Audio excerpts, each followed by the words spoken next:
Hi, how's it going? Today I am James, and this is the Fish Out of H2O YouTube channel. It's my first recording, so we're gonna try and start off with something interesting, try and get things going.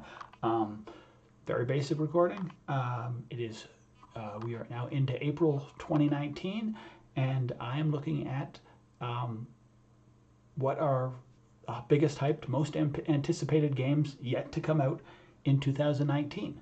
And I got a top 10 list, and we'll just go from there. We'll just see how it works.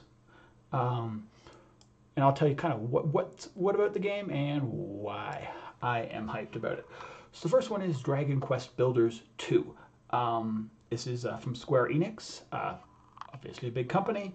It's a sequel to Dragon Quest Builders 1, where you rebuilt the original Dragon Quest world. Very much like it. It's a Minecraft sort of fight, gather materials, and build a town, meet goals, meet different people, do that kind of thing. I expect it to be very similar.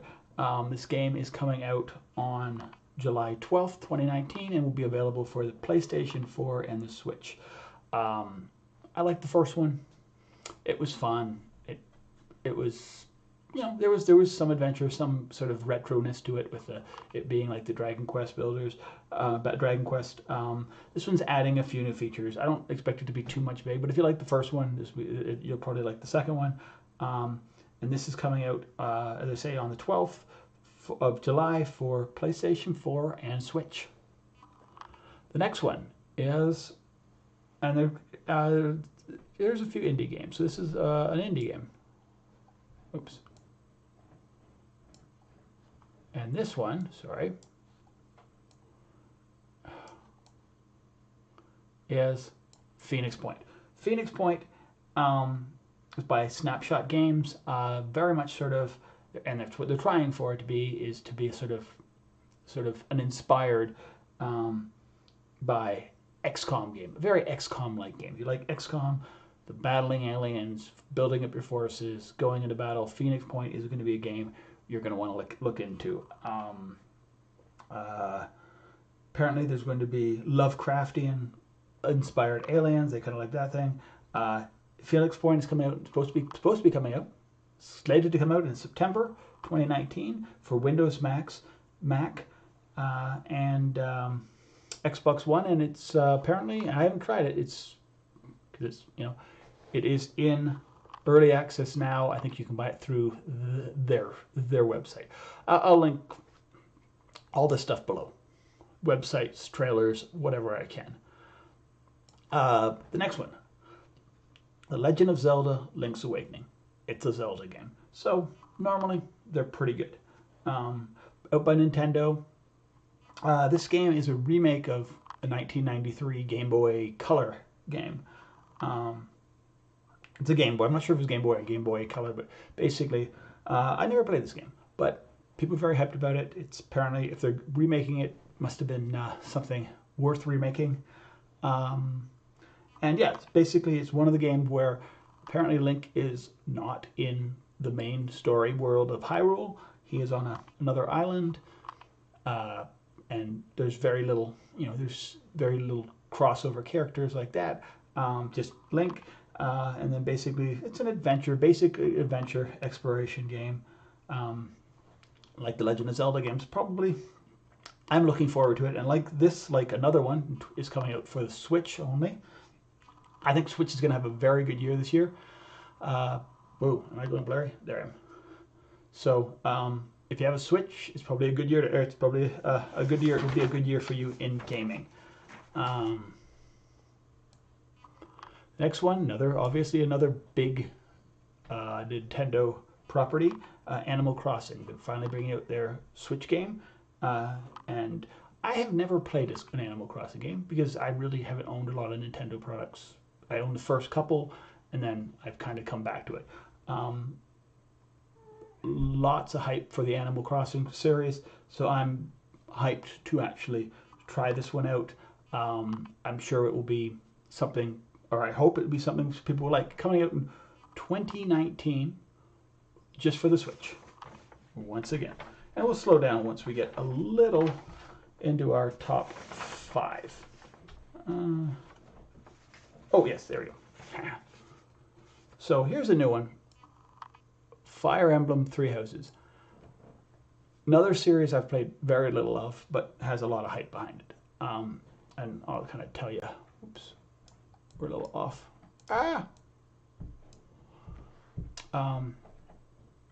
This is by Intelligent Systems. They do a lot of Nintendo games in the past, but mostly they're known for the Fire Emblem series and Paper Mario. Tactical role playing. So when I hear tactical role playing, normally I'm excited. If people do tactical role playing games well, they can be very retro. They can be fun. I like that style of game. I don't know really a lot about it. I will post. I think there's a trailer. I'll find and I'll post that below, and we'll go from there. But that is supposed to come out relatively soon, this summer, July 26th, 2019, and apparently only for the Switch as well, which is assumed because these guys mostly work with Nintendo. All right, so as we get into the top 5, we get a little bit more murky, but sort of high risk, high reward in saying we're hyped for them. Star Wars Fallen Order. I have been a Star Wars fan for a long time, and to be able to get a good Star Wars game, there have been some good ones in the past, not a lot recently. So our number 5 is Star Wars Jedi Fallen Order. It is by Respawn Entertainment. The people who, so they are owned by EA, so this is an EA game, which I think all Star Wars games are at this point. The new ones at least coming out. But it's by Respawn, who made Titanfall, which was pretty good, and Apex Legends, which a lot of people are loving right now. Not a lot on this game right now. More to come out in the soon enough. I think there's going to be a big Star Wars-a-thon in Chicago, I think, this year, and I would expect to hear more about that then. I will definitely be following that and maybe making reports or updating the hype if the hype remains real. Very hyped about this because it's by Respawn, and this is supposed to be coming out holiday 2019, probably to come out around the same time the final movie's coming out, and not really any idea of what it's coming out on, but I would assume Windows, PlayStation 4, and Xbox One, because that's kind of what they've made it for. EA kind of does that. The basic story I hear is after Star Wars Episode 3, when they killed off all the Jedis, you're one of the surviving Padawans, and you kind of go through the universe like that. You're a surviving Padawan, and you kind of have to, learn about, being a Jedi and try and survive all at the same time. All right. Number 4 is something I am very excited for. Probably not a game you play for a long time, but definitely it will be a fun game. I don't know what the price point will be because it's not out, but I wouldn't expect this is going to be a $50, $60 game or anything. I would think probably more in the $20 or $30. But something very entertaining. We'll see what it is. By Night School Studios, they released a game in 2016 called Oxenfree. I played this. It was one of the free games if you have Xbox Live, and it was surprisingly fun. I enjoyed it. After Party looks to be more fun because Oxenfree was there was some horror and mystery. This one seems to be just jumping right into the humor. From the concept I've heard is that you and your friend somehow died, and you're in hell, and you found a loophole in sort of the hell contract in which if you can outdrink Satan, you can go back to Earth. So there's that adventure. This is coming out in 2019. So far slotted for Windows, Linux, and Mac. I wouldn't be surprised if it ends up getting ported to one, like the Xbox console. I don't know if Oxenfree made it out on PlayStation 4, but we'll see. Definitely, they port pretty well, at least Oxenfree did, so I could see if it does well, it could get ported. I'm looking forward to After Party as a game I might sit down and I'll definitely stream it, and we will be playing it, probably just take a couple days to get through, and probably multiple endings depending on what you do. Okay. Here's one maybe a lot of people haven't heard of. Another Switch one. Another Switch exclusive, which is weird because The original two were not Switch or not Nintendo at all, I don't think. Um, it is called Marvel Ultimate Alliance: The Black Order. If you haven't played the original Marvel Ultimate Alliances 1 and 2, well, you probably can't because of copyright and trademark and whatever of all the different characters that you moved everywhere. They're limited. If they do come back out, grab them. They're worth the play if you like action games. I played them on the original Xbox, I think, or the Xbox 360. Can't really remember right now what they were on. But these are about a different publisher. These are out by Team Ninja, which made Neo and the Dead or Alive games. This is supposed to be a sequel to the first two games, obviously. And basically it works as an action RPG. You can play it as a single player. You can play it as up to 4 different multiplayers. You can play it all together in your home on your Switch, or you can play it apparently across the internet as well. So you can play it online. So that is very exciting. If you haven't played the games, basically what you do is you start off with a limited sort of number of superheroes. You choose one. I think in the original one you had all 4 go and you could switch between them.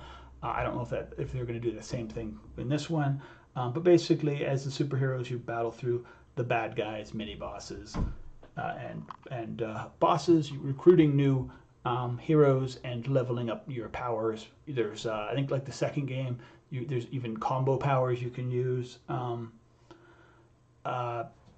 Pretty light. It's pretty bash, hack. At least the first 2 were, but the story gets, it's entertaining. There's a lot of variety of characters and different things you can do. So definitely something worth checking out, especially if you have a Switch and you're looking for a lighter action game. Okay, now, more controversy when we get to the top 2. Not necessarily because of the games. Outer Worlds. Obsidian Entertainment, recently purchased by Microsoft, but I think this was made before that. Obsidian has made the Pillars of Eternity, and for me, their biggest thing going for them is they have one of my favorite games, which is Fallout New Vegas.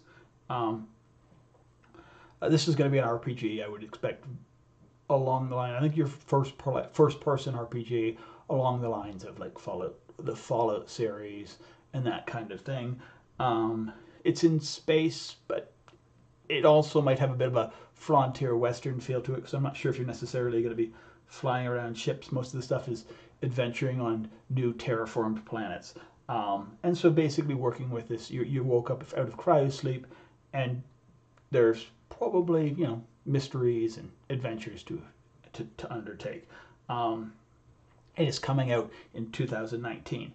It will be, well, the controversy comes around where it's been made a Epic Games Store exclusive for, is it 6 months, or it might be a year.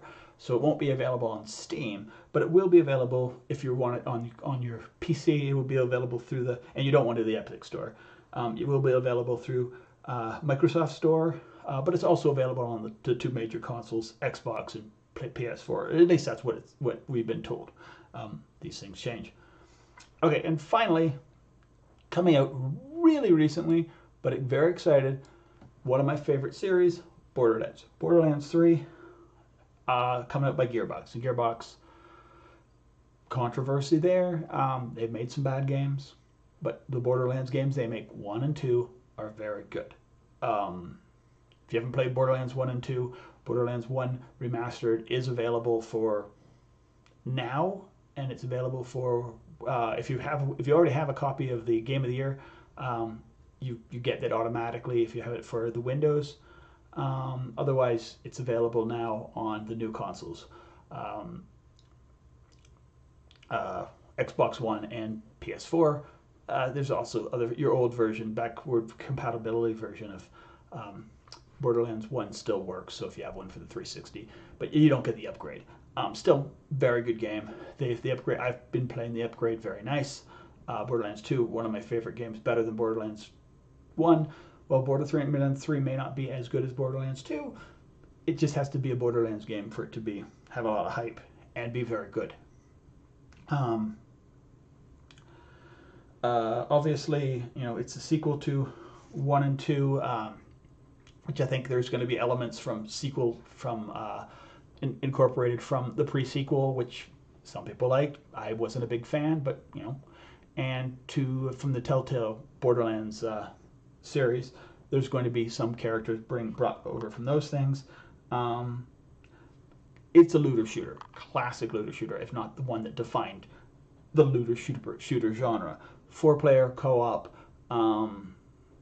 Yeah, I mean, if you got friends, I mean, get it in whatever form you want to play it, and that your friends are going to play with, because it's super fun to play this in single player or in teams, especially once they get to sort of the whatever they're going to call the raid bosses. Exciting thing is it comes out September 13th, 2019. Another Epic exclusive, but also available on Xbox and PS4. So if you don't want it on Epic and you have a console, you know, I'm going to probably be getting it on my Xbox because that's what my friends are going to be playing it on. So, you know, it is what it is. We're not going to get into the controversy of the Epic Store and exclusivity deals versus that. That's a different thing. Anyway, real quick, yeah, there's our list. If you have any comments below, just put them below. Oh, my camera's going off and off. Whatever. Anyway, thank you for watching. If you liked the video, give it a like. If you want to see more when I'm doing more and more content as we go, give it a like. You know, give me a follow. I also stream, and I will be trying to stream probably most of these games, if not all of these games, on YouTube, and I'm mostly on Twitch these days under the same name, Fish Out of H2O, and I will post a link to that below. Thanks for checking me out, and have a very good day.